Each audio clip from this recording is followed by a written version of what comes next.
Second episode के start में हमें सन्नी के बचपन का सीन दिखाया जाता है, जहाँ पे वो अपनी माँ के हाथों से खाना खा रहा होता है और बताता है कि मेरी माँ बचपन में ही गुजर गई, जिसके बाद उसके पप्पा ने ही उसका ख्याल रखा था। वो लोग गरीब थे, जिसके कारण उसका पिता नए नए बिजनेस के चोचले पालता था, लेकिन वो बिजनेस कभी चलते नहीं थे, जिसके कारण से जिनसे वो पैसा लेता था वो उसके पीछे पड़ जाते थे और उनको वहाँ से जगह बदलनी पड़ती रहती थी। और जब वो पैसा वापस देने में नाकाम होते तो शहर को छोड़ के ही भाग जाते थे, और ऐसा सन्नी के पप्पा ने कई बार किया था। अब कुछ दिनों के बाद वो फिर से शहर छोड़कर जा रहे होते हैं। यहाँ पर सन्नी के पिता उससे कहते हैं कि वो उसके नानू के पास चले जा रहे हैं। दरअसल सन्नी के पिता समझ गए थे कि सन्नी का उनके साथ रहना सही नहीं है, इसलिए वो उसे ट्रेन में छोड़ के चले जाते हैं, जहाँ पर सन्नी उन्हें ट्रेन में काफी देर तक ढूंढता है। और भाई लोगों, अगर अभी तक वीडियो में बने पड़े और वीडियो अच्छी लग रही है तो चैनल को सब्सक्राइब करो और वीडियो को लाइक करो। कहीं पर भी सन्नी के पिता नजर नहीं आते, और ट्रेन की खिड़की से बाहर देखने पर सन्नी देखता है कि काफी सारे लोग नोट लूट रहे होते हैं, और जबकि सन्नी को ये बात नहीं मालूम की कि ये पैसा सन्नी के पिता का ही है और अब इसका सन्नी के पिता भगवान को प्यारे हो गए हैं। लेकिन फिर भी वो स्टेशन पे उतरकर एक पेंटिंग बनाता है ताकि उसके पिता इस पेंटिंग को देखे और वापस आ जाए। इस तरीके से वो ढेर सारी पेंटिंग बनाता है। फिर एक दिन उसके पास फिरोज नाम का बंदा आता है और वो इससे कहता है कि तुम इसी तरह स्केच बनाते रहो और हम पैसा छापेंगे इससे। और फिर ऐसा ही करते हैं, वो लोग स्केच बनाते जाते हैं और पैसा कमाते जाते हैं। और कुछ दिनों बाद सन्नी के नानू यहाँ पर आ जाते हैं, जो कि सन्नी को लेने के लिए आए थे। सन्नी वहीं अपने नानू से कहता है कि फ्रिज को भी अपने साथ ले चले, जिसके लिए नानू भी मान जाते हैं। अब प्रेजेंट के सीन को दिखाया जाता है कि जहाँ पे हमें पता चलता है कि फिरोज अभी भी जिंदा है। वो गोली सिर्फ उसको डराने के लिए ही मारी गई थी। अब फ्लैशबैक में एक और स्टोरी दिखाई जाती है और हम मेगा नाम की एक लड़की को देखते हैं, जो कि एक आरबीआई ऑफिसर होती है, जो कई सारे लोगों को एक मशीन के बारे में बता रही होती है कि इसके जो मशीन नकली नोट पकड़ सकती है। लेकिन हमारे मिनिस्टर को घंटा फर्क नहीं पड़ रहा होता कि वो क्या बोल रही है, वो तो अपने फोन में गेम खेल रहा होता है। और इस वेब सीरीज में भाई इसका एक डायलॉग है सबसे बढ़िया, जिसका सुन के हंसी रुकती नहीं है। नमस्कार, थैंक यू, जय हिंद। और यहीं पर हम माइकल को भी देखते हैं, जो कि सारी बातें अच्छी तरीके से समझ रहे होते हैं मेघा की बातों को। जिसके बाद जब मिनिस्टर यहाँ से जाने लगता है तो हमारे माइकल बाबू उसके पास जाते हैं और बोलते हैं कि मिनिस्टर साहिब, एक टीम दे दो मेरे को अपनी, जिससे मैं नकली नोट बनाने वालों को पकड़ सकूं। लेकिन मिनिस्टर उसके लिए साफ बोल देता है, नमस्कार, थैंक यू, जय हिंद। अब अगले सीन में हम सन्नी और फिरोज को देखते हैं, जो कि एक बिल्डर के पास आए होते हैं, और वो बिल्डर उनको 2 करोड़ का टेंडर देता है कि 2 करोड़ का नकली नोट मुझे दो, मैं तुम्हें 80 लाख रुपए दूंगा। अब सीन ये होता है कि 500 के नोट के बदले में इनको 200 के असली नोट मिलेंगे, जिसके लिए सन्नी मान जाता है। लेकिन अब प्रॉब्लम ये थी कि उस आदमी को ये 2 करोड़ के नकली नोट कहाँ से देंगे, क्योंकि उनके पास सिर्फ एक ही हफ्ता था। अगले सीन में हम माइकल को देखते हैं, जिसने की काफी ज्यादा लगा रखी होती है। वो नशे में मिनिस्टर को कॉल कर रहा होता है, लेकिन हमारा मिनिस्टर नमस्कार, थैंक यू, जय हिंद कर रहा होता है, जिसके कारण से हमारा माइकल उसको मिनिस्टर की नंगी फोटो व्हाट्सएप कर देता है। और तुरंत ही हमारे मिनिस्टर साहब फोन करते हैं और बोलते हैं कि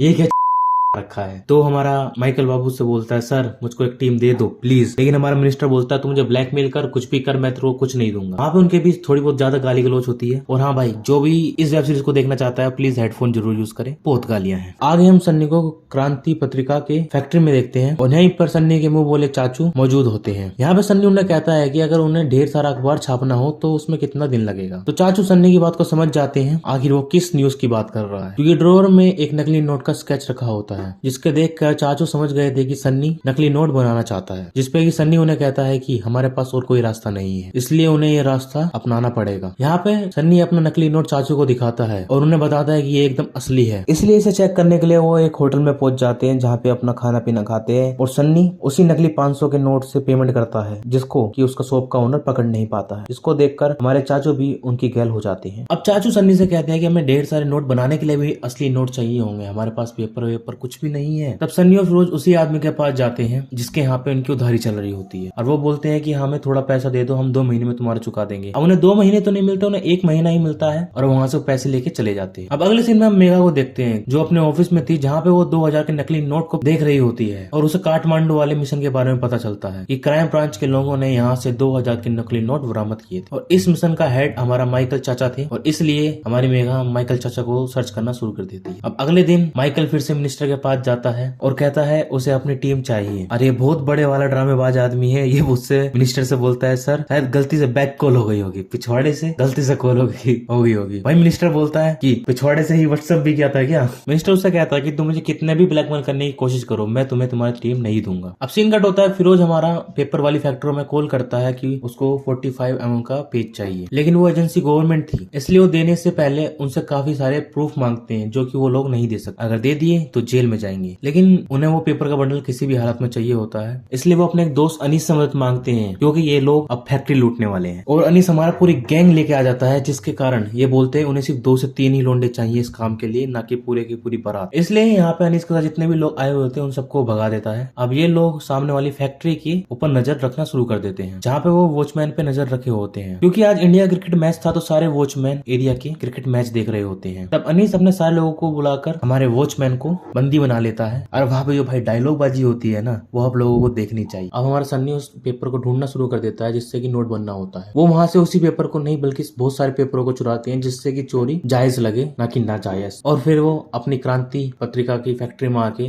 नोट छापने शुरू कर देते हैं, जिसके बाद ये उसी आदमी के पास जाते हैं और उसको पैसा दे देते हैं और वहाँ से अपना पैसा ले लेते हैं। लेकिन जाते जाते वो बिल्डर उनसे बोल देता है कि मुझे तुम्हारी जरूरत और भी पड़ेगी, जिसको देख के सनी खुश हो जाता है। देखते ही देखते ये लोग ढेर सारा पैसा छाप देते हैं, और फिर कुछ दिनों के बाद जिन लोगों से इन्होंने कर्जा लिया था उनको पैसा उनके मुंह पे मार के आ जाते हैं, और साथ ही अब इनकी क्रांति पत्रिका की फैक्ट्री भी बच चुकी होती है। ये देखकर नानू सन्नी से कहते हैं कि तूने कैसे किया। तो वहाँ पे सन्नी बताता है कि हमने एक बिजनेस चालू किया है जिसमें हमारा बहुत फायदा हुआ है। अब हमारे नानू को उस पर शक तो होता है, लेकिन वो कुछ कहते नहीं है। अब अगले सीन में हम सन्नी और अनन्या को एक होटल में खाना खाते हुए देखते हैं, जहाँ पे हमारी अनन्या वेटर को बुला के उसको अपना क्रेडिट कार्ड दे देती है चुपके से। वही सन्नी बोलता है कि तुमने ऐसा क्यों किया, मेरे पास पैसे हैं, मैं तुमको खिला सकता हूँ। और वहाँ पे खाना वाना खा के हमारा सन्नी उन्हीं फर्जी नोटों से पेमेंट कर देता है। लेकिन तभी हमारे मेघा और उसका दोस्त वहाँ पे आता है और वो दोनों यहाँ पर खाना खाने लगते हैं। दरअसल मेघा के मम्मी पापा ने मेघा की शादी के लिए इस लड़के को चूज किया है, जो कि एक डॉक्टर है, पर हमारी मेघा अभी शादी नहीं करना चाहती बिल्कुल। और खाना खाने के बाद जब बिल देना शुरू करती है तो मेघा हमारे यहाँ पे पहले से एक नोट को देखती है, जिसको देखकर वो साफ पता चल जाता है कि ये नकली नोट है। इसलिए वो तुरंत ही काउंटर पे जाती है और वहाँ पे सारे रखे हुए 500 के नोट ले लेती है। वहीं हम दूसरी तरफ माइकल को देखते हैं, जो न्यूज देख रहा होता है कि एक फैक्ट्री में से काफी सारा